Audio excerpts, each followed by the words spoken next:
नमस्कार। आप सभी का स्वागत है। संतोषी माता के पिता गणपति और माता रिद्धि सिद्धि हैं। इनका परिवार धन धान्य, सोना चांदी, मोती मूंगा तथा रत्नों से भरा है।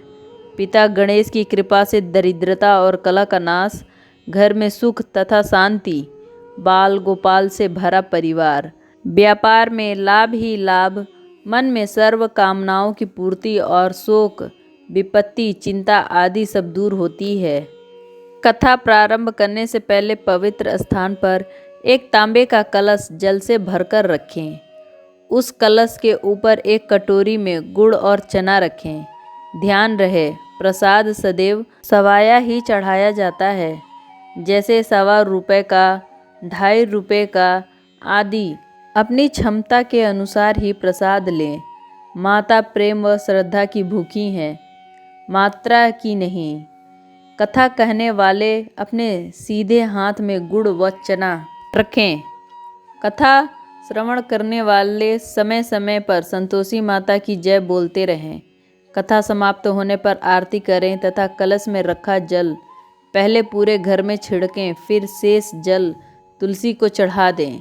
कथा कहने वाला अपने हाथ में रखा हुआ गुड़ और चना गौ माता को खिलाए। इसके पश्चात कटोरी में रखा प्रसाद कथा सुनने वालों तथा घर के सदस्यों में बांट दें। एक समय भोजन करें। जितने शुक्रवार व्रत का संकल्प किया हो वह समय पूरा होने पर उद्यापन करना आवश्यक है। उद्यापन में घर के तथा पड़ोस के बच्चों को बुलाकर भोजन करवाएं। यथाशक्ति दक्षिणा दें। इस दिन घर में कोई खटाई का सामान ना बनाए। विधि के अनुसार व्रत करने से व्रतकर्ता की सभी मनोकामनाएं पूर्ण होती है। परिवार में सुख शांति और व्यापार में उन्नति के लिए यह व्रत सर्वोत्तम तथा अधिक सरल है। संतोषी माता की कथा प्रारंभ। एक बुढ़िया के 7 बेटे थे। 6 बेटे काम वाले थे और एक बेटा निकम्मा था। बुढ़िया माँ 6 पुत्रों का जूठा 7वें को देती। 7वां पुत्र एक दिन अपनी पत्नी से बोला, देखो मेरी माता का मुझ पर कितना प्रेम है। वह बोली, क्यों नहीं, सबका जूठा बचा हुआ तुमको खिलाती है। वह बोला, जब तक आंखों से ना देखूं मान नहीं सकता। पत्नी ने हंसकर कहा, देख लोगे तब तो मानोगे। कुछ दिन बाद एक बड़ा त्योहार आया। घर में 7 प्रकार के भोजन और चूरमा के लड्डू बने।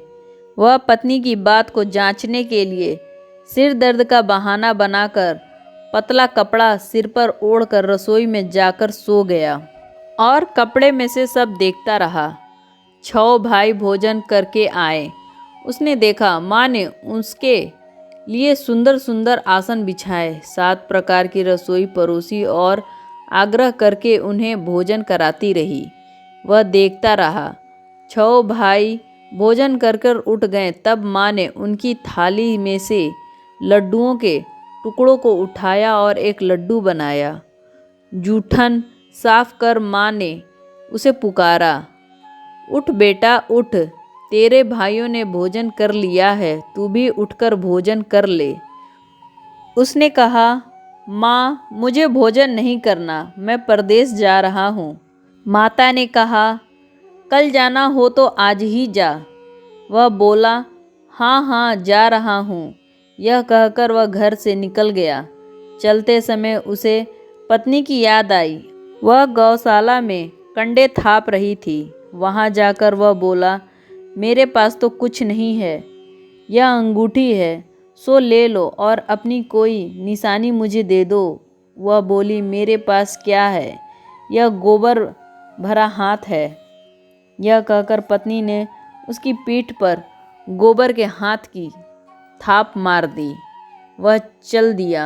चलते चलते दूर देश में पहुंचा। वहां एक साहूकार की दुकान थी। वहां जाकर बोला, सेठ जी मुझे नौकरी पर रख लो। साहूकार को नौकर की सख्त ज़रूरत थी। साहूकार ने कहा, काम देखकर तनख्वाह मिलेगी। उसने कहा, सेठ जी जैसा आप ठीक समझे। उसे साहूकार के यहाँ नौकरी मिल गई। वह वहाँ दिन रात काम करने लगा। कुछ दिनों में दुकान का लेन देन, हिसाब किताब, ग्राहकों को माल बेचना, सारा काम करने लगा। साहूकार के 7-8 नौकर थे, वे सब चक्कर खाने लगे, लेकिन उसने अपनी लगन, परिश्रम और ईमानदारी से सभी को पीछे छोड़ दिया। उसे अपने किए का फल मिला। सेठ ने भी उसका काम देखा और 3 महीने में ही उसे मुनाफे में साझेदार बना लिया। परिश्रम करते करते 12 वर्ष में ही वह नगर का नामी सेठ बन गया और सेठ अपना सारा कारोबार उस पर छोड़कर बाहर चला गया। इधर उसकी पत्नी पर क्या बीती वह सुने। सास ससुर उसे दुख देने लगे। गृहस्थी का काम करवाकर उसे लकड़ी लेने जंगल में भेजते। इस बीच घर की रोटी के आटे से जो भूसी निकलती उसकी रोटी बनाकर रख दी जाती और फूटे नारियल की नरेली में पानी दिया जाता। इस तरह दिन बीतते रहे। एक दिन वह जंगल में लकड़ी बेचने जा रही थी, तब उसे रास्ते में बहुत सी स्त्रियां संतोषी माता का व्रत करती दिखाई दी। वह वहां खड़ी होकर पूछने लगी, बहनों, यह तुम किस देवता का व्रत कर रही हो और इसके करने से क्या फल होता है? इस व्रत के करने की क्या विधि है? यदि तुम अपने इस व्रत का विधान मुझे समझाकर कहोगी तो मैं तुम्हारा बड़ा एहसान मानूंगी। उसमें से एक स्त्री बोली, सुनो, यह संतोषी माता का व्रत है। इसके करने से निर्धनता, दरिद्रता का नाश होता है, लक्ष्मी आती है, मन की चिंताएं दूर हो जाती हैं, घर में सुख होने से मन को प्रसन्नता और शांति मिलती है, निपूर्ति को पुत्र मिलता है, प्रियतम बाहर गया हो तो वह शीघ्र लौट आता है, कुंवारी कन्या को मनपसंद वर मिलता है, चलता मुकदमा खत्म हो जाता है, कलह कलेश की निवृत्ति होती है, सुख शांति होती है, घर में धन जमा हो जाता है, धन जायदाद का लाभ होता है तथा और भी मन में जो कुछ कामनाएं होती हैं सब संतोषी माता की कृपा से पूरी हो जाती है। इसमें संदेह नहीं।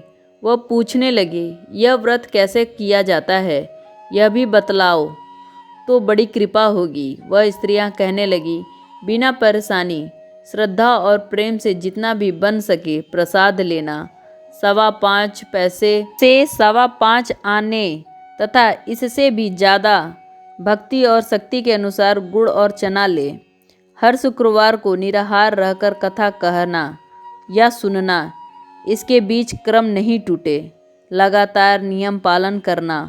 सुनने वाला कोई ना मिले तो घी का दीपक जलाकर उसके आगे जल के पात्र को रखकर कथा कहना, परंतु नियम ना टूटे। जब तक कार्य सिद्धि ना हो नियम पालन करना और कार्य सिद्धि हो जाने पर व्रत का उद्यापन करना। 3 माह में माता पूरा फल प्रदान करती है। यदि किसी के खोटे ग्रह हो तो भी माता 1 वर्ष में अवश्य उन्हें अनुकूल कर देती है। कार्य सिद्धि होने पर ही उद्यापन करना चाहिए, बीच में नहीं। उद्यापन में 2.5 सेर आटे का खाजा तथा इसी अनुसार खीर तथा चने का साग बनाना, 8 बच्चों को भोजन कराना, जहाँ तक मिले देवर, जेठ, भाई, बंधु कुटुंब के लड़के ले आना, ना मिले तो रिश्तेदारों तथा पड़ोसियों के लड़के बुलाना, उन्हें भोजन कराना, यथाशक्ति दक्षिणा दें, माता का नियम पूरा करना। ध्यान रखना उस दिन घर में कोई खटाई ना खाए। यह सुन वह वहाँ से चल दी। रास्ते में लकड़ी के बोझ को बेच दिया और उन पैसों से गुड़ चना ले माता के व्रत की तैयारी कर आगे चली।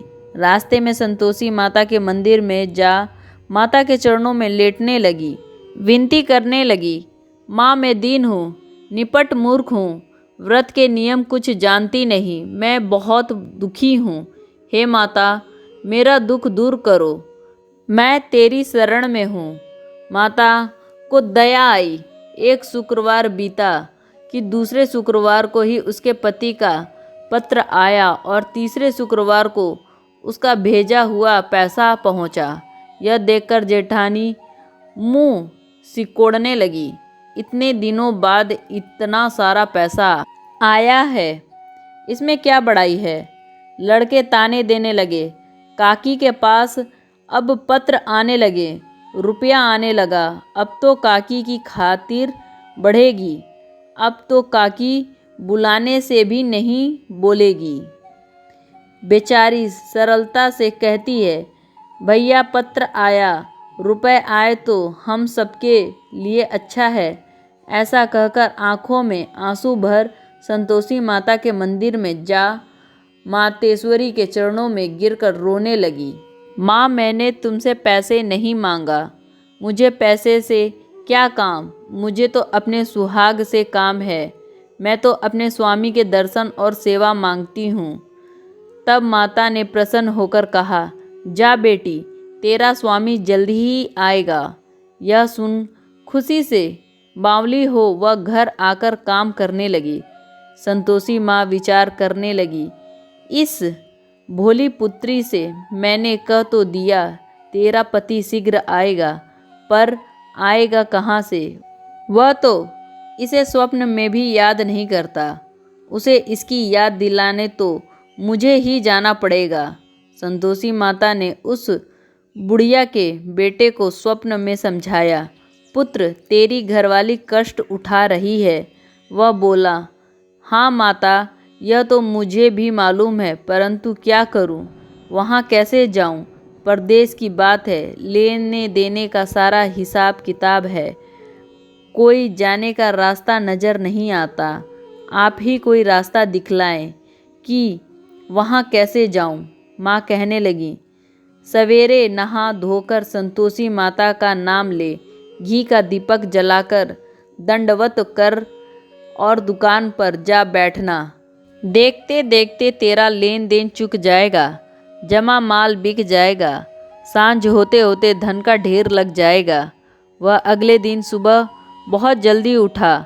उसने अपने मित्र बंधुओं परिचितों से स्वप्न में माता द्वारा कही बात कह सुनाई।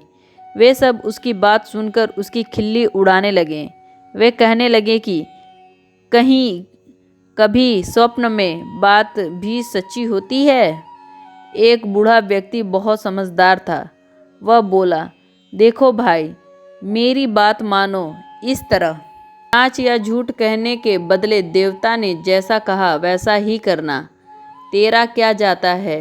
बूढ़े की बात मानकर नहा धोकर उसने संतोषी माता को प्रणाम किया।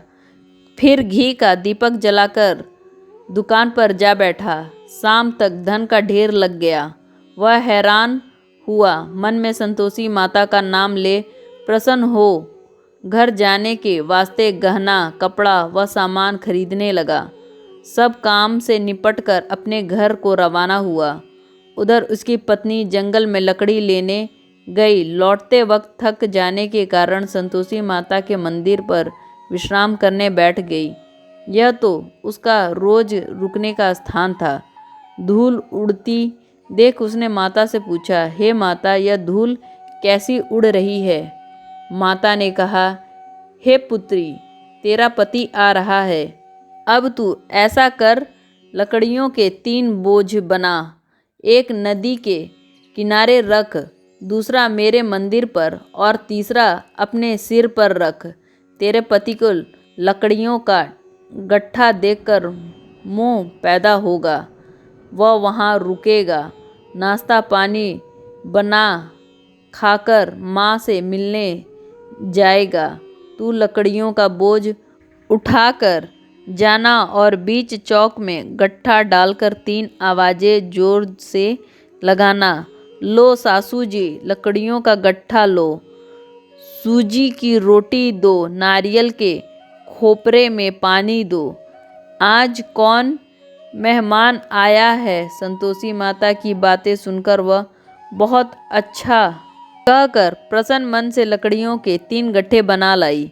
एक नदी के तट पर, दूसरा माता के मंदिर पर रखा। इतने में ही मुसाफिर वहां आ पहुंचा। सूखी लकड़ी देखकर उसकी इच्छा हुई कि अब यहीं विश्राम करें और भोजन बना खा पीकर गांव चलें। इस प्रकार भोजन कर विश्राम कर वह अपने गांव में आ गया। उसी समय बहू सिर पर लकड़ी का गट्ठा लिए आई। उसने गट्ठा आंगन में डाला, जोर से 3 आवाजें दी। लो सासू जी, लकड़ी का गट्ठा लो, भूसी की रोटी दो, नारियल के खोपरे में पानी दो, आज कौन मेहमान आया है। यह सुनकर सास ने अपने दिए हुए कष्टों को भुलाने हेतु कहा, बहू तू ऐसा क्यों कहती है, तेरा मालिक ही तो आया है। बैठ, मीठा भात खाकर कपड़े गहने पहन। पत्नी की आवाज़ सुनकर उसका स्वामी बाहर आया और उसके हाथ में पहनी अंगूठी देखकर व्याकुल हो गया। उसने माँ से पूछा, माँ यह कौन है। माँ बोली, बेटा यह तेरी पत्नी है। आज 12 वर्ष हो गए जब से तू गया है, तब से सारे गांव में जानवर की तरह भटकती फिरती है, काम काज कुछ करती नहीं, 4 समय आकर खाती जाती है। अब तुझे देखकर भूसी की रोटी और नारियल के खोपरे में पानी मांगती है। वह बोला, ठीक है माँ, मैंने इसे भी देखा है और तुम्हें भी। अब मुझे दूसरे घर की चाबी दो, मैं उसमें रहूँगा। ठीक है बेटा, जैसी तेरी मर्जी, कहकर माँ ने चाबी का गुच्छा बेटे के सामने रख दिया। उसने दूसरे घर को खोलकर सारा सामान जमाया। एक ही दिन में वहाँ राजा के महल जैसा ठाठ बाट बन गया। अब क्या था, वह सुख भोगने लगी। अगला शुक्रवार आया तो उसने पति से कहा, मुझे संतोषी माता का उद्यापन करना है। पति बोला, बहुत अच्छा, खुशी से कर लो। वह उद्यापन की तैयारी करने लगी। जेठ के लड़कों को भोजन के लिए कहने गई। उन्होंने मंजूर किया, परंतु पीछे से जेठानी ने अपने बच्चों को सिखाया, देखो रे, भोजन के समय सब लोग खटाई मांगना, जिससे उसका उद्यापन पूरा ना हो। लड़के भोजन करने आए, खीर पेट भर खाई, परंतु बात याद आते ही कहने लगे, हमें कुछ खटाई खाने को दो, खीर खाना हमें भाता नहीं, देखकर अरुचि होती है। लड़के उठ खड़े हुए, बोले, पैसे लाओ। भोली बहू कुछ जानती न थी, उसने उन्हें पैसे दे दिए। लड़कों ने बाजार जाकर उन पैसों से इमली खरीदी और खाई। यह देखकर बहू पर माता जी ने कोप किया। राजा के दूत उसके पति को पकड़कर ले गए। जेठ जेठानी मन माने खोटे वचन कहने लगे। लूट लूट कर धन इकट्ठा कर लाया था, सो राजा के दूत उसे पकड़कर ले गए। अब सब मालूम हो जाएगा जब जेल की रोटी खाएगा। बहू से यह वचन सहन नहीं हुआ। वह संतोषी माता के मंदिर में गई और कहने लगी, माता तुमने यह क्या किया, हंसाकर क्यों रुलाने लगी। माता बोली, पुत्री तूने मेरा व्रत भंग किया है, इतनी जल्दी सब बातें भुला दी। वह बोली, माता भूली तो नहीं हूँ, ना कुछ अपराध किया, मुझे तो लड़कों ने भूल में डाल दिया, मुझे क्षमा करो माँ। माँ बोली, ऐसी भूल भी कहीं होती है। वह बोली, माँ अब भूल नहीं होगी, अब बताओ मेरे पति कैसे आएंगे। माँ बोली, पुत्री जा, तेरा पति तुझे रास्ते में ही आता मिलेगा। वह मंदिर से निकलकर बाहर आई तो रास्ते में उसे अपना पति आता हुआ मिला। उसने पूछा, कहाँ गए थे। वह बोला, इतना धन जो कमाया है उसका कर राजा ने मांगा था, वह भरने गया था। वह प्रसन्न होकर बोली, भला हुआ, अब घर चलो। फिर अगला शुक्रवार आया। वह बोली, मुझे माता का उद्यापन करना है। पति ने कहा, ठीक है करो। वह फिर जेठ के लड़कों से भोजन करने को कहने गई। जेठानी ने लड़कों को सिखा दिया कि तुम्हें पहले की ही तरह खटाई मांगना। लड़के भोजन करने बैठे, परंतु भोजन करने से पहले ही कहने लगे, हमें खीर पूरी नहीं भाती, जी बिगड़ता है, कुछ खटाई खाने को दो। बहू बोली, खटाई खाने को नहीं मिलेगी, खाना है तो खाओ। उनके उठकर चले जाने पर उसने ब्राह्मण के लड़कों को बुलाकर भोजन करवाया। दक्षिणा की जगह उन्हें एक एक फल दिया। इससे संतोषी माता प्रसन्न हो गईं। माता की कृपा से 9 माह बाद उनको चंद्रमा के समान एक सुंदर पुत्र प्राप्त हुआ। पुत्र को लेकर वह प्रतिदिन संतोषी माता के मंदिर में जाने लगी। माँ ने सोचा कि यह रोज आती है, आज क्यों ना मैं ही इसके घर चलूं, इसका आसरा देखूं तो सही। यह विचार कर माता ने भयानक रूप बनाया। गुड़ और चने से सना मुंह, ऊपर से सूंड के समान होठ, उस पर मक्खियाँ भिनभिनाती रखी थीं। दहलीज पर पैर रखते ही उनकी सास चिल्लाई, देखो रे, कोई चुड़ैल डाकनी चली आ रही है, लड़कों इसे भगाओ नहीं तो सबको खा जाएगी। बहू रोशनदानी से देख रही थी। वह प्रसन्न हो उठी, आज मेरी माता मेरे घर आई हैं। यह कहकर दूध पीते बच्चे को गोद से उतार दिया। इस पर उसकी सास क्रोध में भरकर बोली, इसे देखकर कैसी उतावली हुई, जो बच्चे को पटक दिया। इतने में माँ के प्रताप से जहाँ देखो वहाँ लड़के ही लड़के नजर आने लगे। बहू बोली, माँ जी, मैं जिनका व्रत करती हूँ यह वही संतोषी माता है। इतना कहकर उसने झट से घर के सारे किवाड़ खोल दिए। सबने माता के चरण पकड़ लिए और विनती कर कर कहने लगे, हे माता, हम मूर्ख हैं, अज्ञानी हैं, तुम्हारे व्रत की विधि हम नहीं जानते। तुम्हारा व्रत भंग कर हमने बड़ा अपराध किया है। हे माता, आप हमारे अपराधों को क्षमा करो। इस प्रकार बार बार कहने पर संतोषी माता प्रसन्न हुई। इसके बाद उसकी सास कहने लगी, हे संतोषी माता, आपने बहू को जैसा फल दिया वैसा सबको देना। जो यह कथा सुने या पढ़े उसका मनोरथ पूर्ण हो जाए। इस प्रकार कथा समाप्त होती है। उम्मीद है ये वीडियो आपको पसंद आया होगा। यदि पसंद आया है तो चैनल को लाइक करें और सब्सक्राइब करना ना भूलें। धन्यवाद।